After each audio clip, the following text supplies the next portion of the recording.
Et tout de suite, sur Radio Soupente, la station des Rapins, sans foi, sans loi et sans courbette, l'émission Racaille, qui va vous parler dans le poste, comme on dit, causer dans le poste, de Mayol.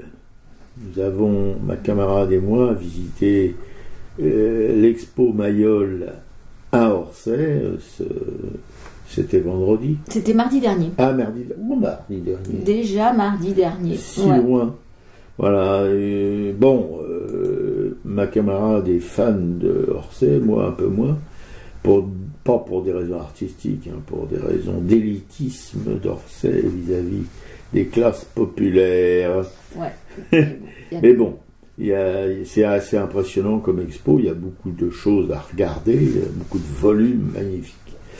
Voilà, des plâtres, des marbres, mais on n'a pas vu de bronze, si. Il me semble qu'il y en avait un ou deux quand même. Ouais, quand même. Ouais. Non, c'est une belle exposition qui fait vraiment qui nous confronte vraiment à tout l'art de Mayol de ses débuts à la fin de sa vie.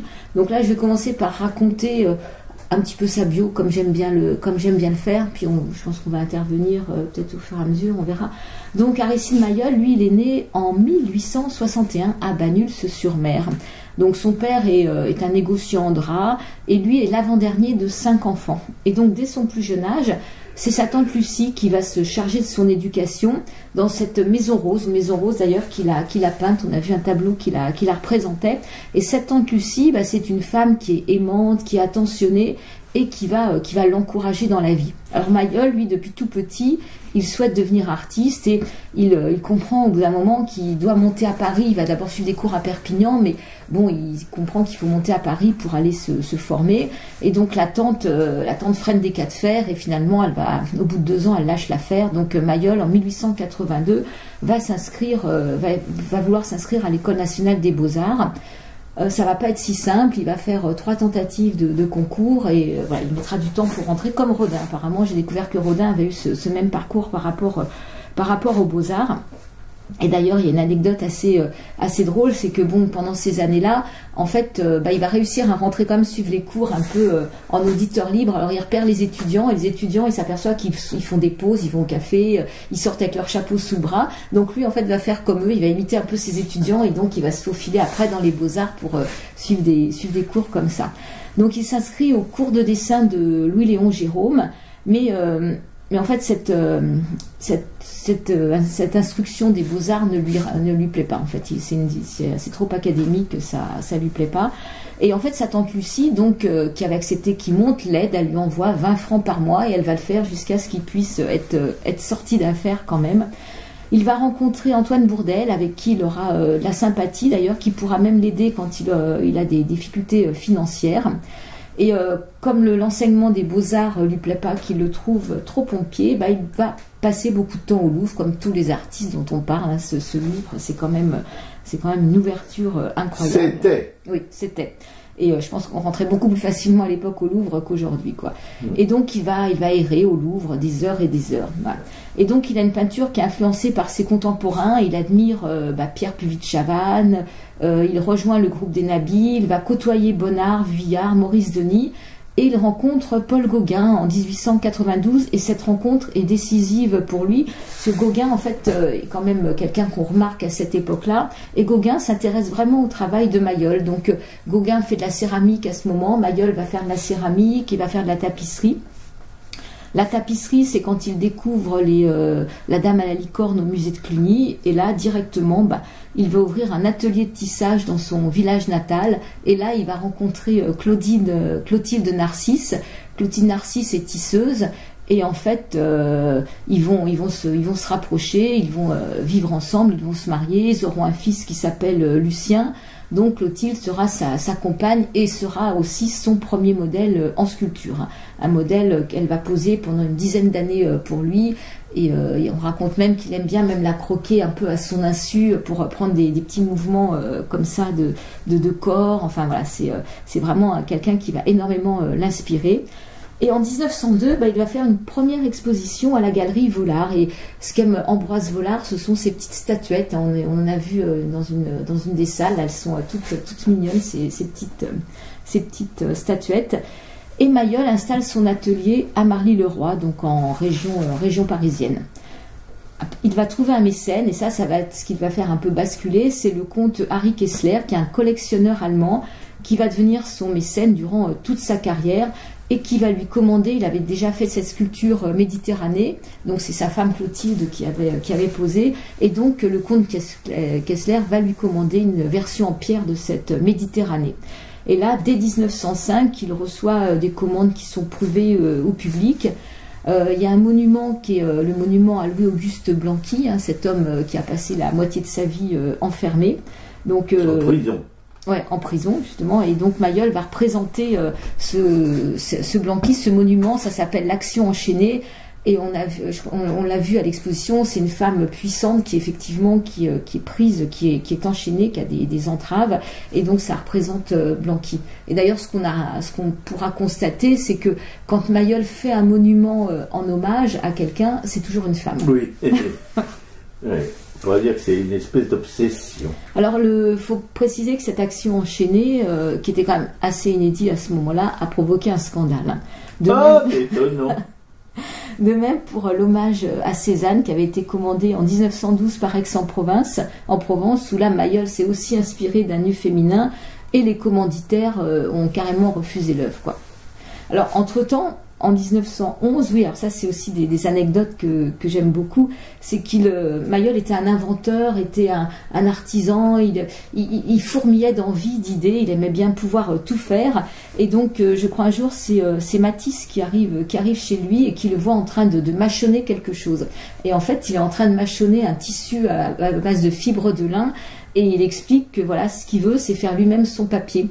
Donc au bout d'un moment il mâchonne, et donc c'est comme ça qu'il va inventer un papier qui sera le papier Montval, qui existe, je sais pas si ça existe encore, mais ça existe encore. Voilà, donc il invente son papier parce qu'en fait il trouvait que le papier de Chine était trop épais, que le papier du Japon était trop fin, donc il a inventé ce papier Montval, et après je crois que c'est Kessler qui lui a permis justement de monter une petite papeterie pour pouvoir continuer à faire son papier, quoi. Ça j'adore ces anecdotes là, quoi. Et 1917, alors c'est la mort de Rodin, et donc Mayol devient le plus grand sculpteur quand même français, quoi.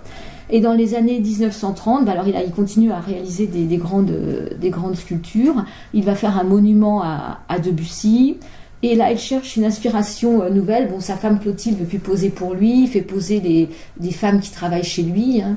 Et là, il va faire une rencontre qui est une rencontre décisive et magique dans sa vie. C'est la rencontre avec Dina Vierny, qui est une jeune fille. Et en fait, quand Dina Vierny, elle, je crois, était à Paris, elle faisait des études de chimie ou de physique, elle côtoyait des groupes révolutionnaires, elle était dans le groupe Prévert. Enfin, c'est quelqu'un de très investi politiquement, parce que déjà, elle est d'une famille qui en voulait, donc elle a vraiment une formation politique forte. Et elle... quand je ne sais plus qui la voit et qui dit mais c'est un Mayol, donc il va provoquer la rencontre entre Dina Vierny et Mayol, et donc effectivement elle va être le dernier modèle, la dernière muse de Mayol pendant 10 ans. Et là il y aura tout de même toute une histoire. On avait en 2014 retracé un petit peu la vie, le parcours de Dina Vierny, qui en plus d'être un modèle pour Mayol, en fait, est résistante, fait passer des gens à la frontière. Enfin, c'est vraiment quelqu'un d'incroyable. C'est bien qu'elle finira en prison, mais qu'elle aurait pu très bien se retrouver à Mauthausen, à Dachau, voilà. Tout à fait. Elle a été arrêtée à 2 reprises. La première fois, Mayol a réussi à la mettre chez Bonnard et Vuillard pour un peu la protéger. Ils étaient dans le sud de la France. Par contre, la deuxième fois, elle est arrêtée aussi par la Gestapo. Elle va être interrogée par la Gestapo, le contre-espionnage. On la soupçonne d'être la nouvelle Mata Hari, de transporter de l'or. En fait, pas du tout. Et là, c'est toute la relation un peu trouble entre Mayol et Arnaud Breker, qui est le sculpteur favori. Pourquoi trouble? Trouble de ce qu'on en a raconté. C'est-à-dire que Mayol a rapidement été apprécié par la population, par les collectionneurs allemands, et Breker, en fait, effectivement, est tombé amoureux fou du travail de Mayol. Ils ont eu des... Pas un crime. Non, c'est pas un crime, non, je sais bien. Et sauf que pendant la guerre, c'était compliqué, quoi. Oui, c'était un crime. Voilà. Et quand Dina Vierny est arrêtée la deuxième fois, Mayol fait intervenir Arnaud Breker pour la sauver. Et Arnaud Breker, justement, fait en sorte qu'elle soit pas déportée. Elle a été interrogée, je crois qu'elle est restée enfermée 6 mois, enfin, en étant tabassée par la Gestapo, interrogée par le contre-espionnage. Enfin, c'était quelque chose de lourd. Et elle sera sauvée par Arnaud Breker, à qui elle est reconnaissante à vie. Enfin, c'est quand même quelque chose qui lui a permis après de continuer.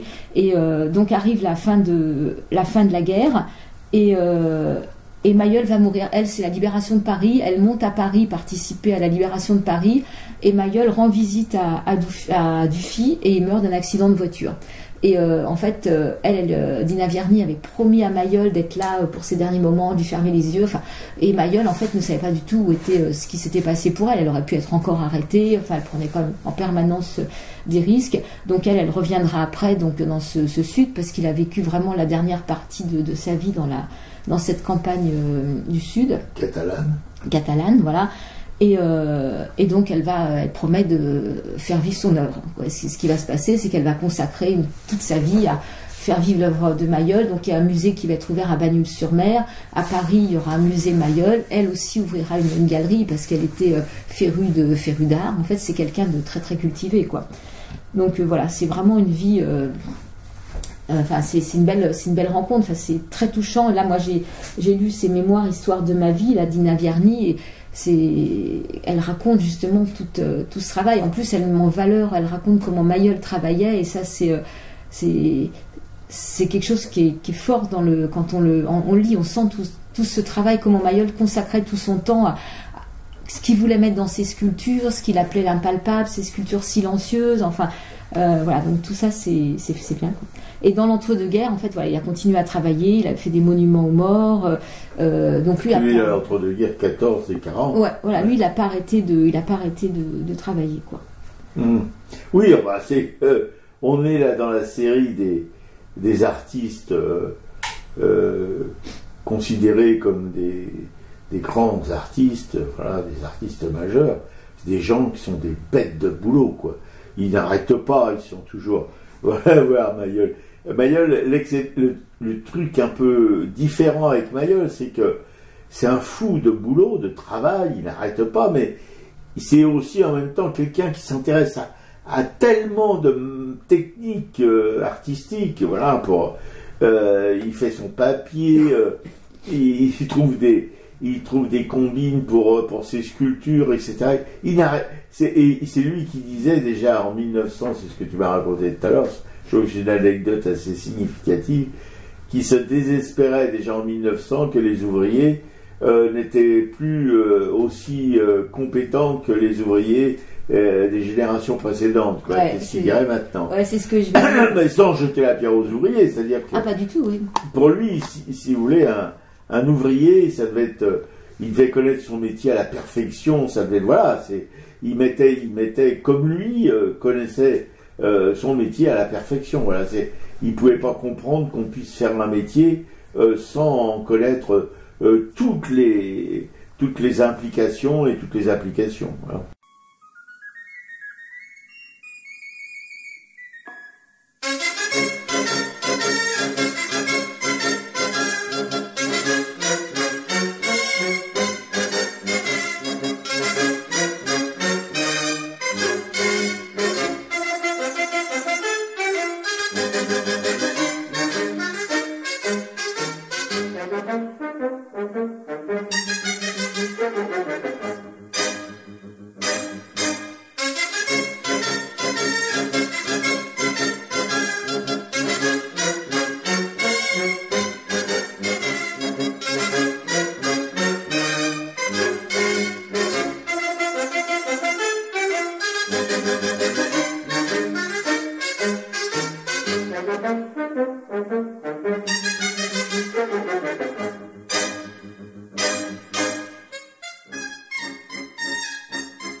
Donc c'est Rondella, c'est une Sardane de Bagnul, justement la ville natale d'Aristide Mailleul. Et d'ailleurs, on a vu un petit film sur lui où on le voit quand il se balade dans la nature, là, dans les vignes ou dans la rocaille de la montagne, il chante. Il adorait chanter, voilà, dans la nature, etc.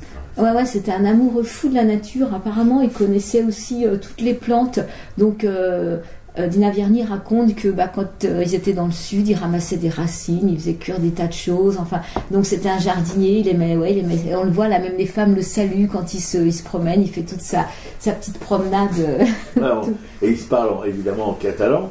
Et même, il va prendre son petit déjeuner dehors. Et il fait son petit déjeuner sur un feu de bois. Enfin bref, c'est quand même des personnages magnifiques, quoi, qui n'existent plus aujourd'hui. On n'imagine pas Garouste en train de faire cuire son petit déjeuner sur un feu de bois. Kunz. Ni Kunz, hein, non, on ne voit pas non plus à New York, là, dans le parc, comment ça s'appelle le parc à New York là. Si, il y a un immense parc, là, le nom m'échappe. Bon, bref, voilà, non. Mais il faut voir la dégaine de Mailleul aussi. Plus paysan que lui, ça n'existe pas. Il est encore plus paysan que les paysans. Ouais, non, c'est bien. Justement, alors là, je vais lire un extrait. Alors, j'avais acheté il y a très longtemps 2 tomes d'Octave Mirbeau qui s'appellent Combat esthétique sur quelques années, où Mirbeau était un critique d'art, et donc plutôt libertaire. Et donc, c'est intéressant. Et dans l'exposition, il citait souvent Octave Mirbeau, donc je suis allée fouiller un petit peu dans ses bouquins et j'ai vu effectivement qu'il y avait énormément de pages consacrées à Mailleul dans les combats esthétiques de Mirbeau, surtout en 1905. Et le premier texte, c'est pas celui que j'ai retenu, mais il était quand même assez croquignolesque. C'est quand en commission, Mirbeau faisait partie d'une commission d'art où on devait chercher à qui on allait attribuer la construction, enfin la fabrication d'un monument. Une commission d'attribution, voilà, d'un projet artistique. Voilà, pour Émile Zola. Et donc il y avait des noms qui étaient donnés et Mirbeau cite Mailleul. Et alors là, les gens étaient tous un peu éberlués, ils connaissaient pas trop Mailleul, ils passaient à la limite pour être quelqu'un d'inspiration grecque sans plus d'intérêt. Enfin, et donc un débat s'en est suivi très très comique sur est-ce qu'il sait au moins faire une redingote. Enfin, il y avait tout un truc. C'était assez jubilatoire à lire.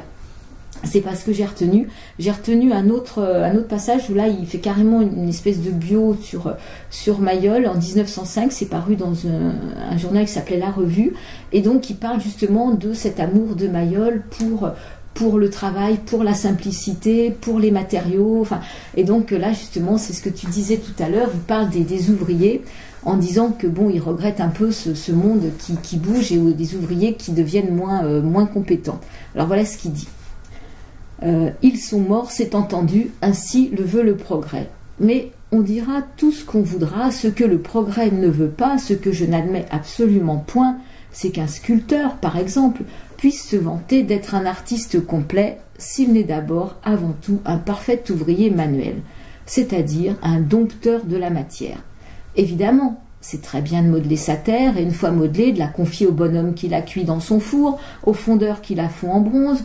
Vous avez vu comment?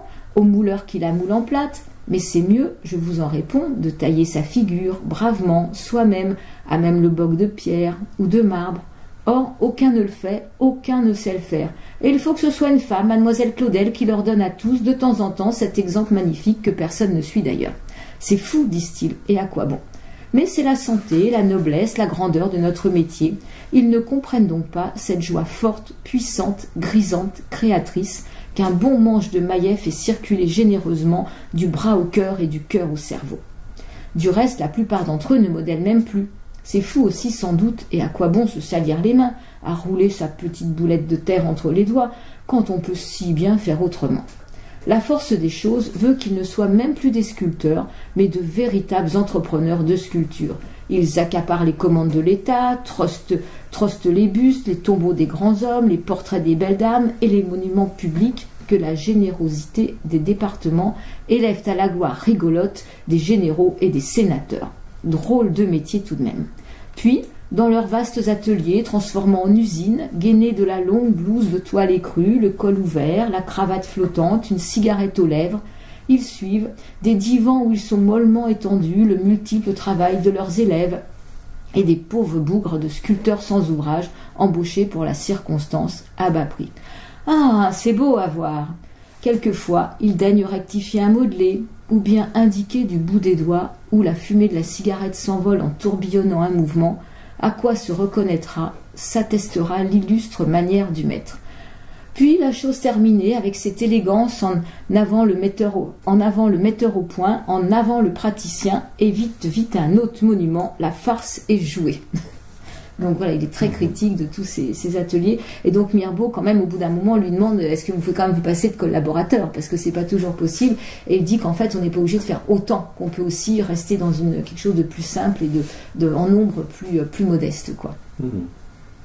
Oui, mais quand cette sculpture que j'ai demandé de photographier là, énorme, mais d'un angle où on voit ses pieds, on voit une main derrière, etc. Il l'a fait tout seul ou il était... Et je pense qu'elle est venue après. Là, on est vraiment en 1905, c'est-à-dire que c'est encore ses débuts où il est à toucher tout, comme tu parlais tout à l'heure justement pour ses sculptures. Effectivement, Dina Vierny raconte que il sculpte, il modèle, et puis il a besoin d'armature. Donc à 5 heures du matin, il va sur la plage, il regarde ce que la mer a rejeté, et là, il ramasse, il y a des ferrures, enfin, il prend ce qui peut lui servir. Après, bon, c'est au détriment aussi de travail, parce que des fois, c'est pas solide et il perd tout son travail, quoi. Mais voilà, c'est comme lui, il a modelé, il a peint, il a taillé le marbre, il a sculpté le bois, ciselé le bronze, il forge le fer, il dessine sur la pierre. Et donc, il travaille aussi un peu par intuition, il ignore un peu les techniques. Donc, comme on avait vu, là, on verra dans cette première salle, deuxième salle, c'est toutes ces tapisseries. Et bien rapidement, en fait, comme il ne se fiait pas à la laine du commerce, il a produit sa propre laine, il a filé sa laine, il a fait ses colorants, quoi. Oui, d'accord. Là, ça devient vraiment un truc. Moi, je peux pas imaginer ça, parce que quand toutes ces choses prennent du temps, etc. Comme il est arrivé à construire une œuvre aussi immense, en s'impliquant dans toutes ces techniques, voilà, de là jusqu'à la réalisation. Filer sa laine, parce qu'il n'était pas content de la laine du commerce. C'est quand même quelque chose d'inouï, quoi. Mais je crois que c'est ça, c'est un tâtonnement. En fait, il fallait qu'il s'imprègne sûrement de tout, parce que la matière était quelque chose de très important. Là, dans le combat esthétique, c'est pareil, il y a des grands passages où il critique comment le bronze peut être, comment il faut refaire du travail après, comment il faut reponcer. Enfin, vraiment, il est perfectionniste aussi. Oui. Voilà. Et par exemple, il a fait de la céramique, donc avec Gauguin là, et rapidement il s'y est mis tout seul et il a construit des fours. Et d'ailleurs, il a failli mettre le feu à son bâtiment parce que le four n'était pas correctement construit, quoi. Ah non, non, je suis vraiment quand même complètement bouche bée bouche bée devant un tel bonhomme, quoi. Là, puis alors, quand on le voit dans ce petit film, c'est un gringalet, voilà. C'est pas un géant de 2 mètres de haut, non, c'est un gringalet mince comme un porte-manteau ou comme un tringle à rideau, quoi. Voilà, mais cette énergie, et il semble pas énergique en plus, parce que quand il se balade, bon, c'est tranquille, hein, il fait pas des efforts déments pour marcher, et pourtant. Mais le film est de 44, donc juste avant sa mort. En fait, c'est un film de Jean Lodz, et effectivement, quelle intuition de le filmer à ce moment-là de sa vie, parce que voilà, je pense que quelques mois plus tard, il était mort, quoi. Donc là, il a quand même déjà, c'est né en 61 et qu'on est en 44, il a quand même pas loin de 80 ans, quoi. Donc. Mais je crois que les Allemands ont réalisé un petit film sur lui, un petit doc, bien avant. Oui, quand il n'était pas encore si vieux. Mais je l'ai vu une fois, je pense que c'était au musée Campredon à l'île sur la Sorgue, où j'ai vu ce petit doc. Ouais.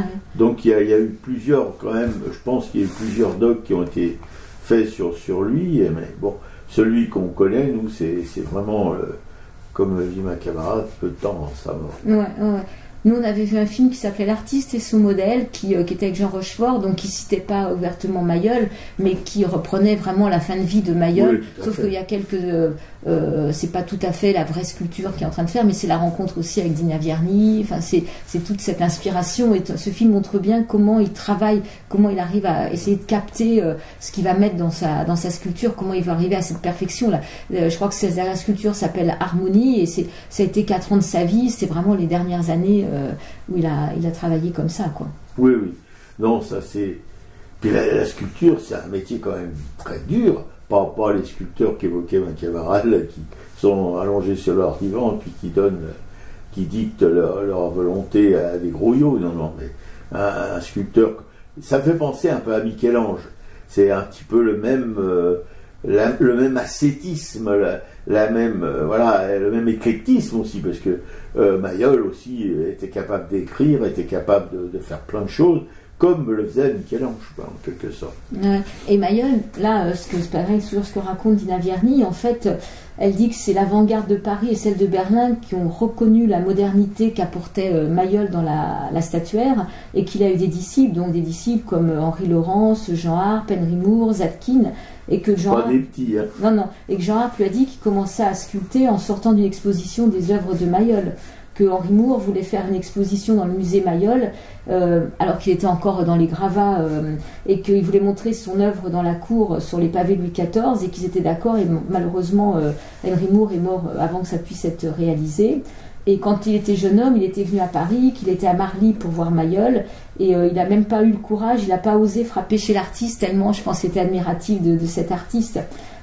Elle dit qu'Henri Laurence était son fils spirituel, que Zadkine avait la photo de Mayol sur la table de son atelier, enfin donc c'est quand même pas rien, quoi. Ouais, c'est pas rien. Ouais. Mais je suis assez bluffé par l'admiration d'Henry Moore très jeune pour Mayol, parce que oui, comment, parce que la traduction de cette admiration, c'est pas du tout des copier-coller de Mayol, hein, c'est tout à fait autre chose. Mais peut-être que peut-être qu'on peut retrouver Mayol dans le modelé, dans cette douceur, dans cette volupté même. Ouais. Mais en fait, c'est comme Moreau et ses élèves, quoi. Il y a quelque chose qui est transmis et justement on passe à autre chose. C'est ça qui est assez génial. Tout à fait.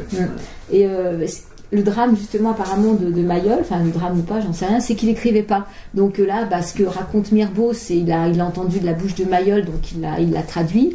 Mais Dina Vierny, c'est pareil, il raconte ses souvenirs, mais en fait, il n'y a pas d'écrit de Mayol, il n'y a pas de livre. Il n'a pas écrit. Non, il n'écrivait pas. J'étais persuadé qu'il écrivait. Non, il n'y a aucun écrit de Mayol, en fait. Personne n'est parfait, même Mayol.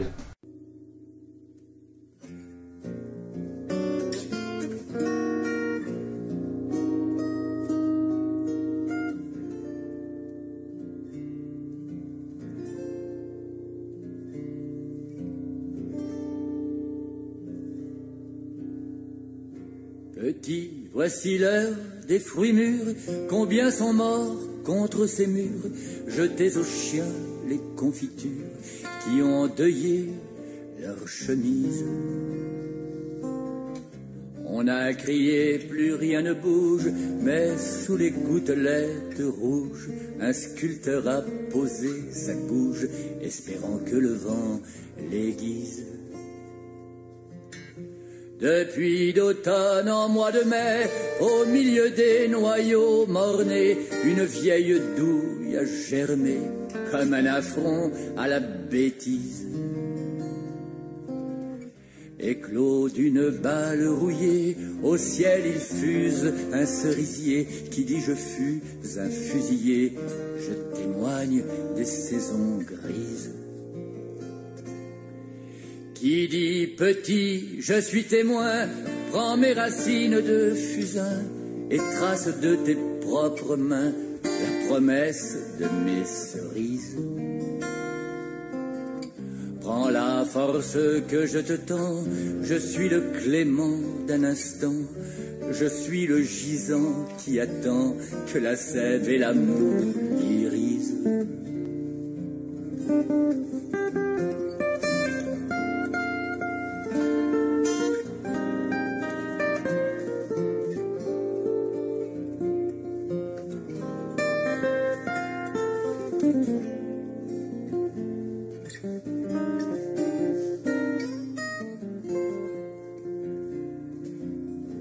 Qu'on redanse autour de mon tronc, un jour mes bras refleuriront, les enfants moqueurs changeront mes blessures en gourmandise.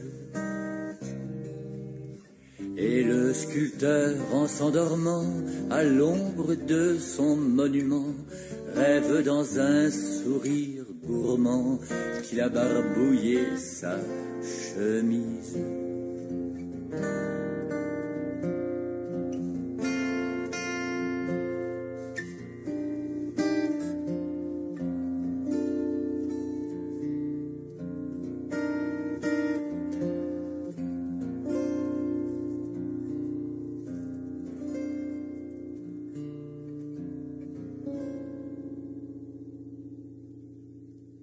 C'était le sculpteur et le cerisier, Gérard Piron.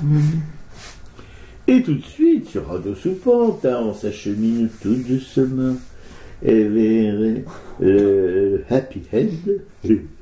On va vous parler un peu de cette exposition, de nos déambulations dans Orsay, confronté à une œuvre monumentale assez exceptionnelle. Ouais, donc l'expo démarre sur la peinture de Mayol, effectivement. C'est inspiration Puvis de Chavannes, oui, c'est quelque chose. Je sais pas, il y a beaucoup de femmes de profil, c'est très doux, c'est des couleurs, on peut dire un peu des pastel. Ouais, pastel. Oui, c'est vraiment. D'ailleurs, j'ai acheté, comme à chaque fois qu'on va faire une expo, j'achète une carte postale, et là j'ai pris une carte postale, contrairement à ce que tout le monde aurait fait, c'est-à-dire de prendre une sculpture. Moi j'ai pris une peinture de Mayol, parce que j'adore sa peinture, vraiment j'adore sa peinture. C'est doux, c'est composé, c'est du grand art. Et contrairement à sa sculpture, c'est fragile, c'est aérien, c'est comme une fumée, voilà, c'est un brouillard de couleurs. Oui, j'adore.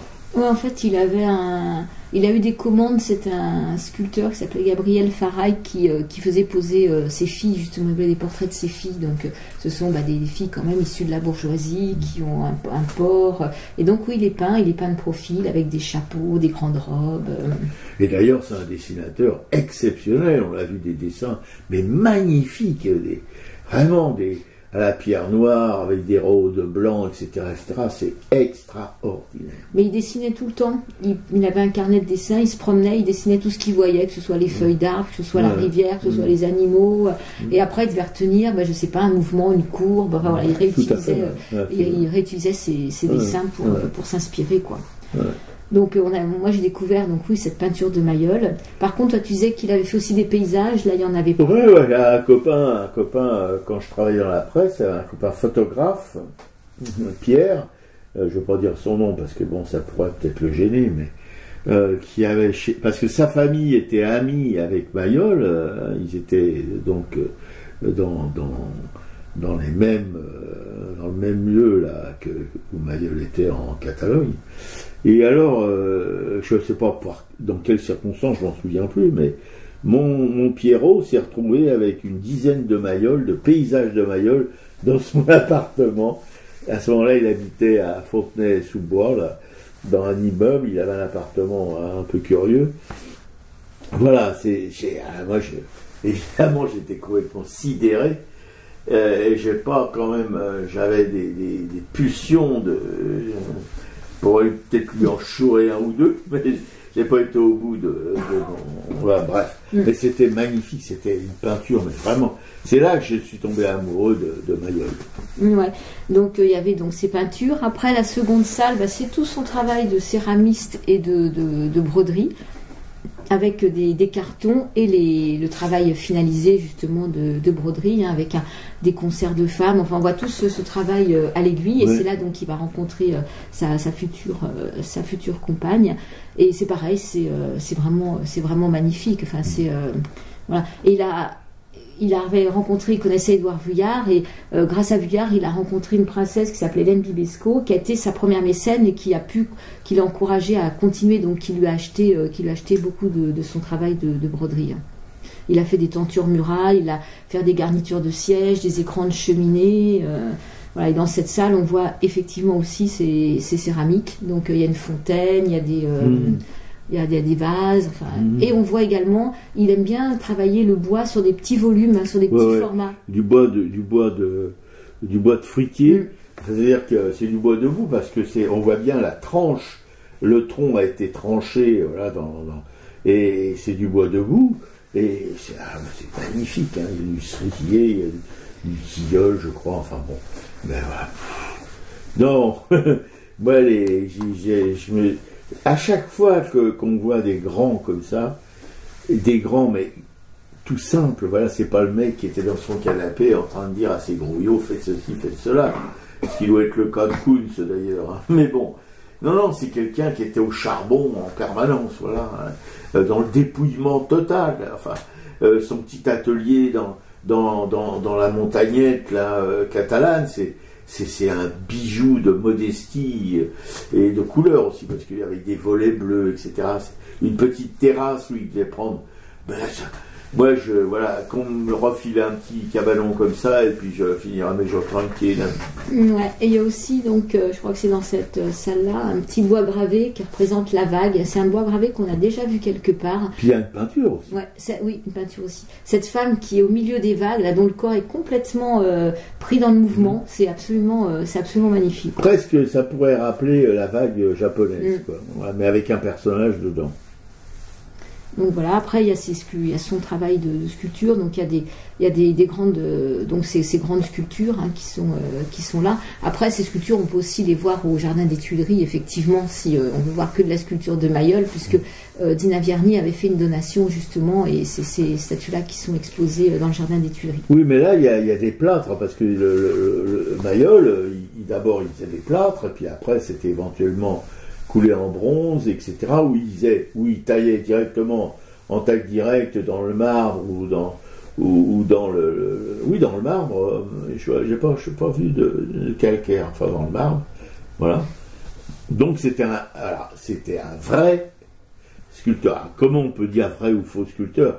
Pour moi, je considère que le vrai sculpteur, c'est celui qui fait de la taille directe dans la pierre, dans le marbre, ou dans tout autre, comme on en parlait l'autre jour d'un sculpteur du Nord, là, qu'il y a à Roubaix, on en a parlé. De Daigne, ouais. Voilà. De Daigne, lui, c'est un genre de pierre granitique, enfin, il y a des choses, voilà. Pour moi, c'est ça, le sculpteur qui modèle, bon... Bonjour, hein, c'est vraiment du travail de jeune fille.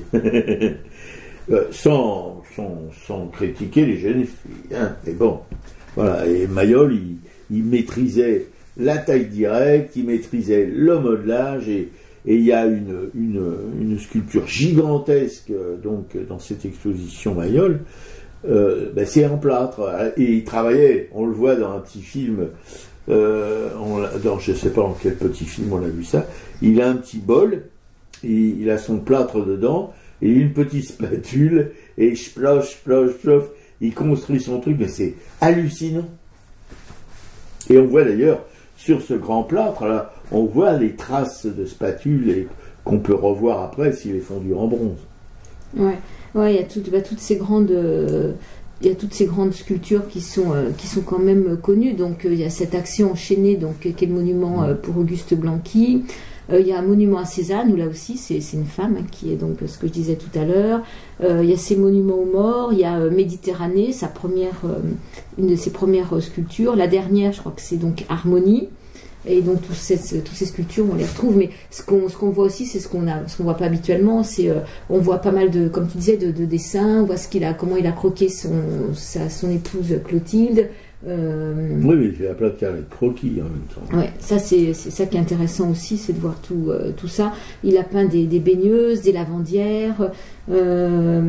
On le voit donc c'est aussi ces modèles, quand c'est les femmes qui sont à son service qui sont modèles.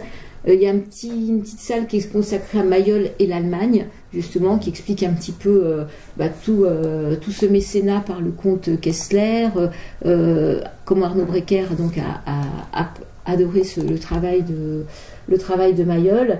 Et ce que j'ai oublié de préciser tout à l'heure, c'est que Mayol n'a pas fait partie des artistes qui sont allés faire le voyage en Allemagne. Il avait refusé.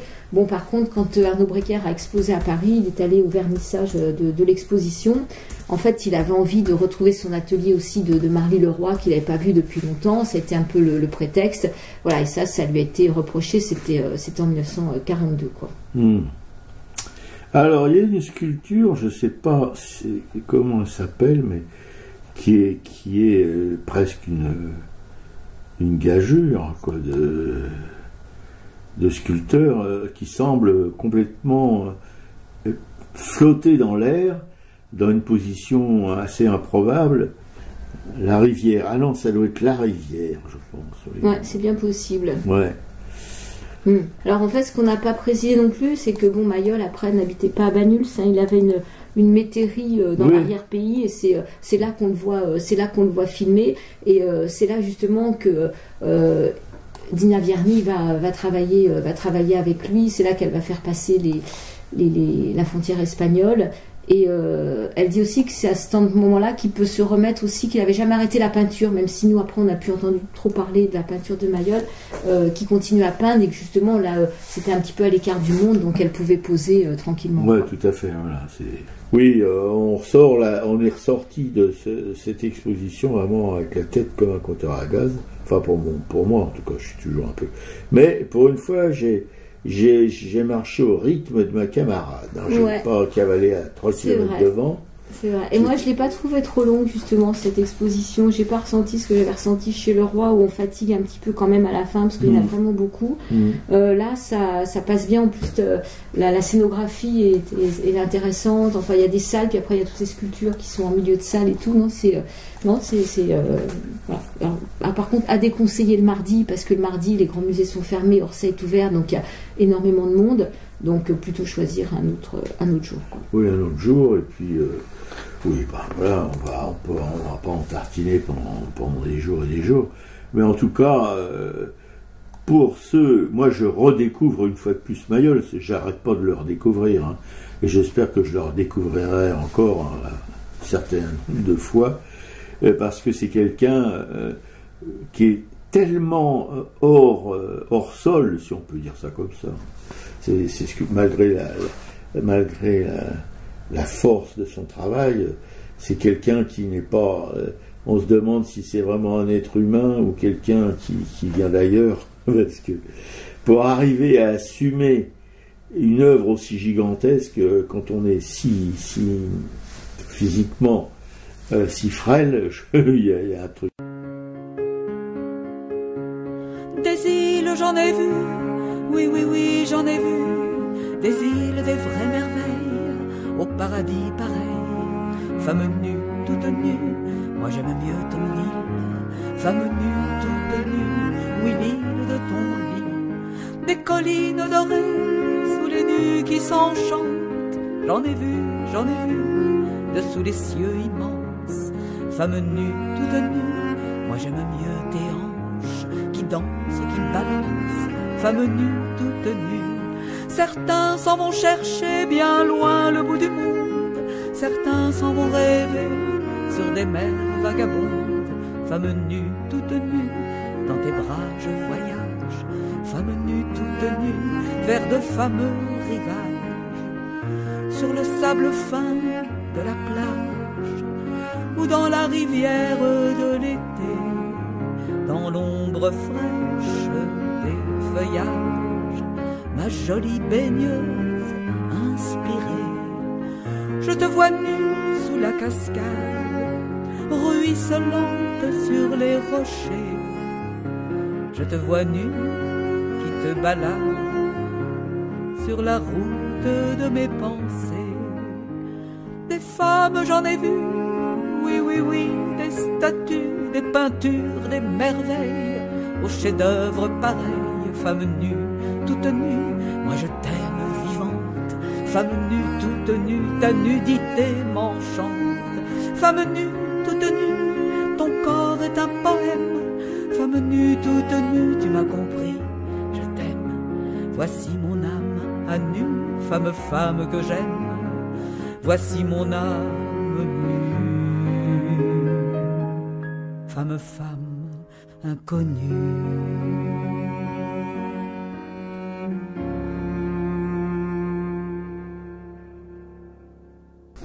Femme nue, toute nue, Monique Tréhard. Et tout de suite, vous êtes toujours sur Radio Sous de Porte, enfin on l'espère, nous allons nous cogner les expos. Bon, donc Mayol, hein, au musée d'Orsay, on ne vous apprend rien. Eugène Leroy au musée d'art moderne, ce sont des expositions qui viennent juste de commencer. On a toujours Camoin au musée de Montmartre, on a Boilly au musée Cognac-Jay. Dans les expos plus petites, on va dire, on a reçu là au musée de Vernon. Le musée de Vernon, donc c'est le musée de Vernon qui est à côté de Giverny, hein, ils sont face à face par rapport à la Seine. C'est une nouvelle exposition qui s'appelle Saga familiale. C'est Monet, c'est Hocher Monet et les Butler, donc toute une famille qui a résidé justement à Giverny. On avait déjà fait quelques expositions au musée de Vernon, on avait vu Rosa Bonheur, on avait vu Blanche Hocher Monet, donc c'est un petit musée qui est bien sympathique. Et souvent, les expos sont consacrés à des artistes femmes. Oui, c'est ça, c'est un peu leur volonté, ouais, tout à fait. Donc il y a aussi toujours à Moret-sur-Loing, il y a Alice Amoroso et Agnès Dubarthe. Il y a Gravix, ça c'est à la fondation Taylor, c'est donc un concours un peu de graveurs, et donc c'est Alice Amoroso qui expose là-bas. Il y avait un vernissage jeudi dernier, mais l'exposition est jusqu'au mois de mai. Donc, il n'y a pas aussi Raoul Villula? Oui, il y a aussi Raoul Villula qui expose là-bas. Donc, je pense que le prix a dû être remis. On n'a pas suivi, mais voilà, il y avait un prix qui était remis le soir du vernissage. Donc, ça s'appelle, c'est le prix Gravix pour aider les jeunes graveurs, quoi. Toujours la galerie Kaléidoscope pour Varia. Varia/1, c'est-à-dire que voilà. Donc, il y a toi, il y a un Haumam, au Burtin au musée de Pontoise.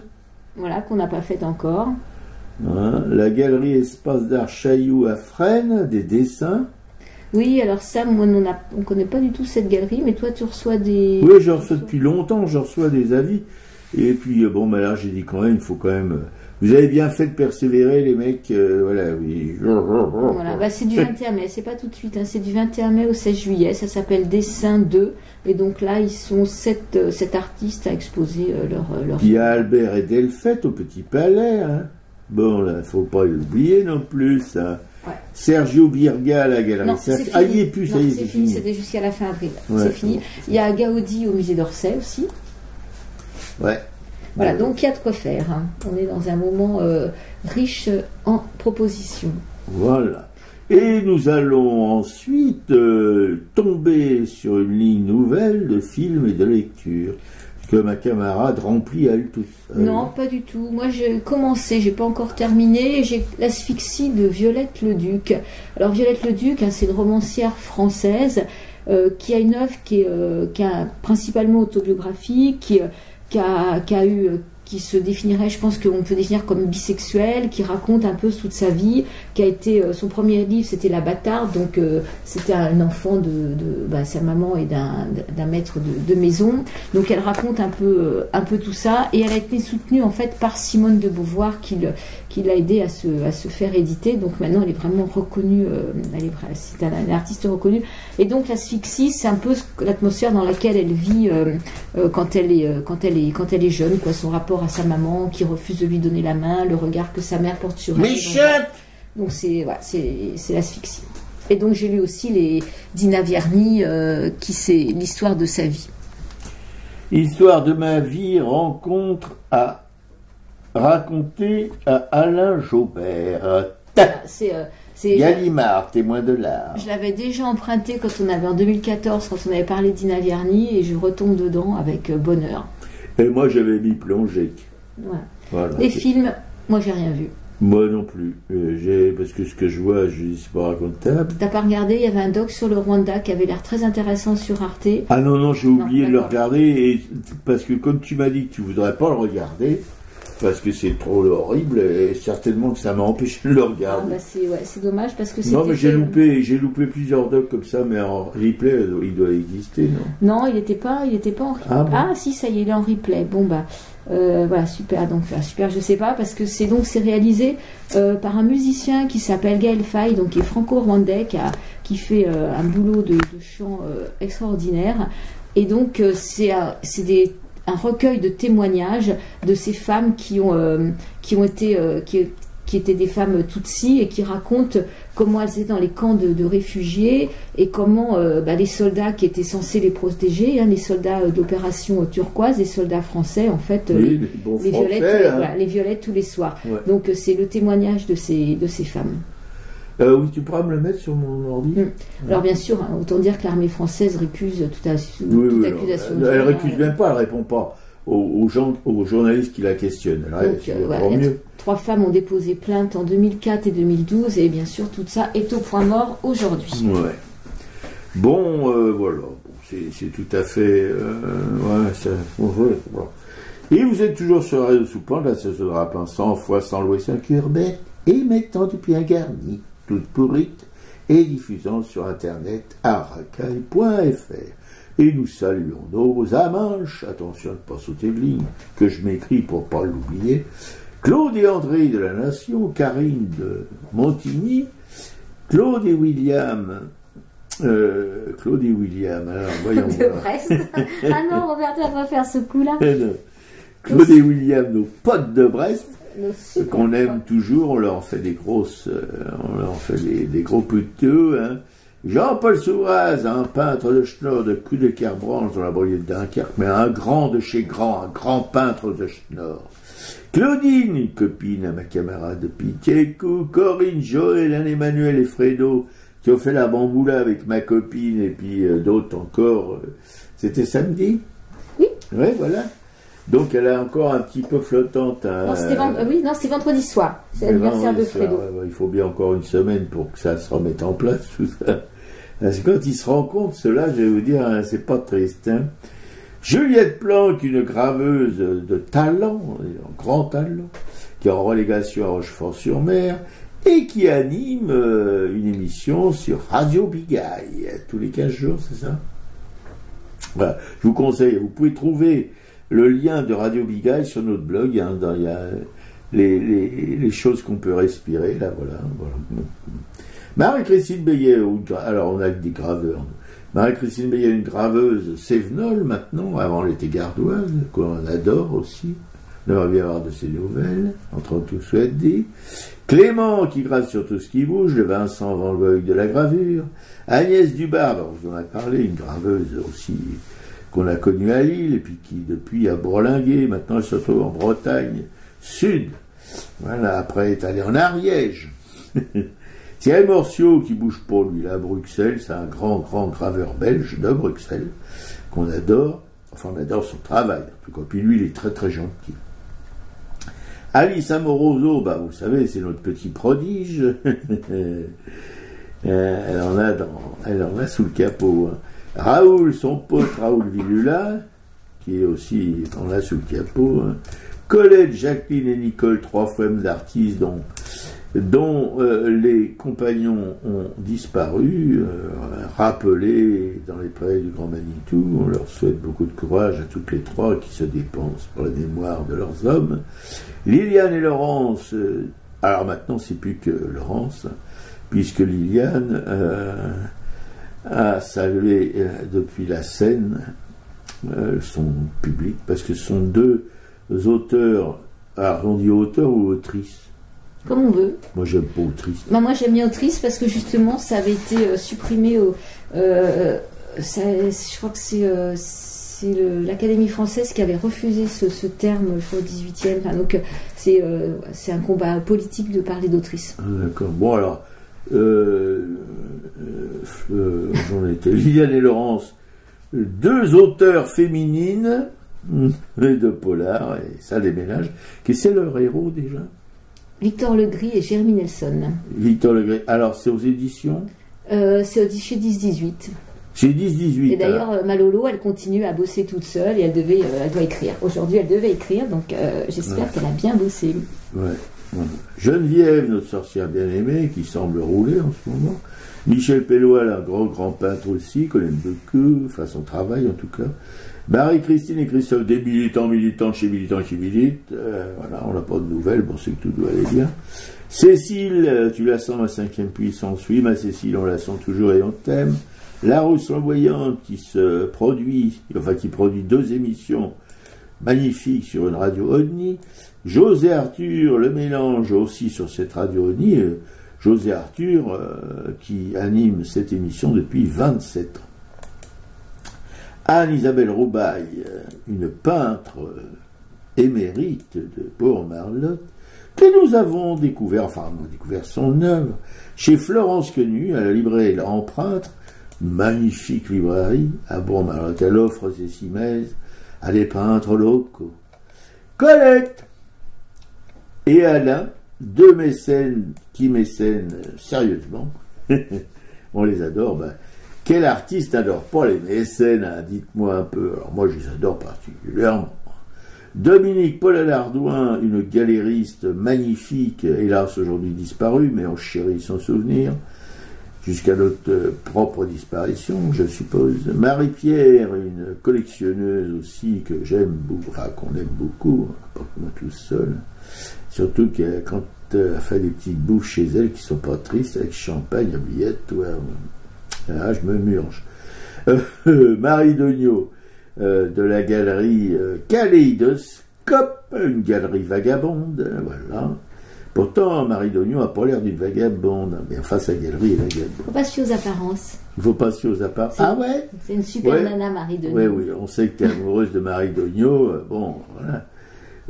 Moi, je sais que, ou aussi, je l'apprécie beaucoup, mais bon, moi, je suis un mec, donc les mecs qui apprécient les filles, c'est toujours suspect. Enfin bon, j'espère que c'est... Bon, voilà. Et la galerie que... Ah non, j'allais oublier Antoine Manoury et ses champignons. Il m'a envoyé de nouveaux morceaux, Antoine. Trop sympa. Ouais. Merci de me les avoir fait passer. Antoine Manoury, voilà, faut voir le trio, hein, ça vaut le coup. Hein. Je vous assure, si vous pouvez vous distraire un peu, allez les regarder sur le net. Hein. Les champignons, retenez bien cela.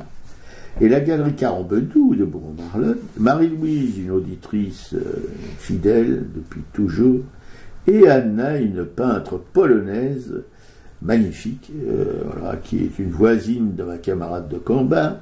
Montreuil, Montreuil c'est une ville. Montreuil c'est the place to be, hein. C'est the place to be. Ouais, moi j'habite dans un bled c'est des morts de je sais pas quoi, voilà, c'est avant le cimetière, quoi. Voilà, c'est ça la vie. Nogent-sur-Marne, le dimanche, à part le matin devant la boulangerie, où il y a une queue, je crois, pendant la guerre. Tous les petits bourgeois qui allaient acheter le gâteau du dimanche. Le gâteau du dimanche. Autrement, si vous sortez après l'après-midi, alors, le désert, il n'y a rien. Voilà. Ils digèrent. Hein? Ils digèrent tous. Ah oui, ils digèrent tous leurs petits gâteaux. Vous voulez, l'émission est à l'écoute sur notre blog araclac.fr et tout de suite on se termine avec Faut vivre de notre chérie Mélisse Mel qui a sorti un nouveau disque. Oui, Les enfants de Maldon. Voilà. Salut à tous. Hey.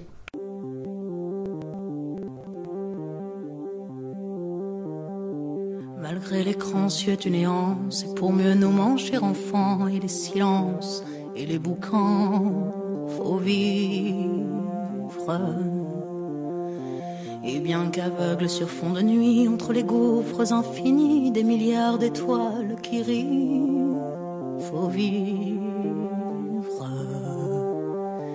Malgré qu'on soit pas toujours beau, et que l'on ait plus ses 16 ans, et sur l'espoir, un chèque en blanc, faut vivre. Malgré le cœur qui perd le nord, au vent d'amour qui souffle encore et qui parfois encore nous grise, faut vivre. Malgré qu'on n'ait pas de génie, n'est pas Rimbaud qui veut Bardi et qu'on se cherche un alibi. Malgré tous nos morts sans coquette qui errent dans les rues de nos têtes, faut vivre.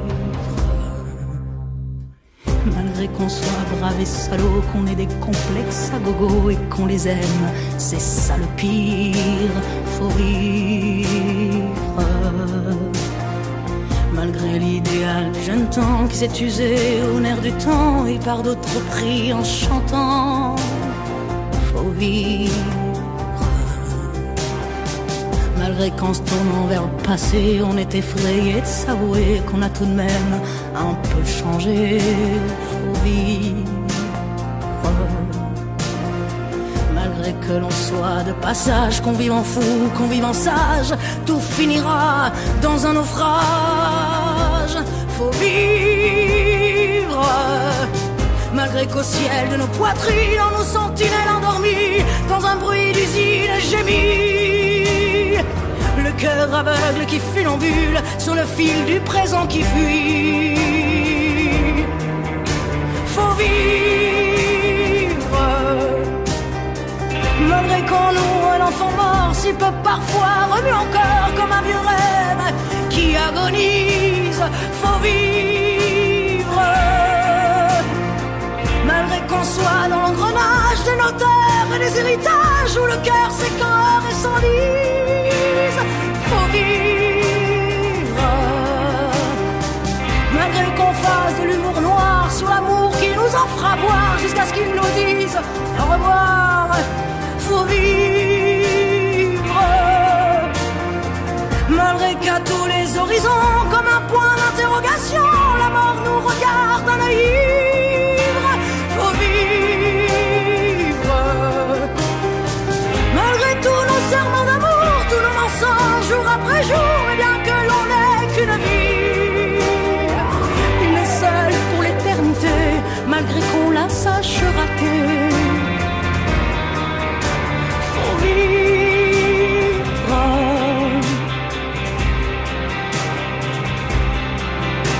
Faut vivre.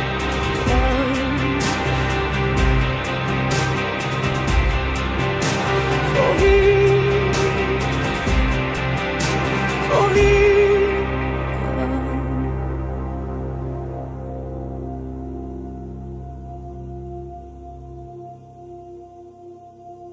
Faut vivre.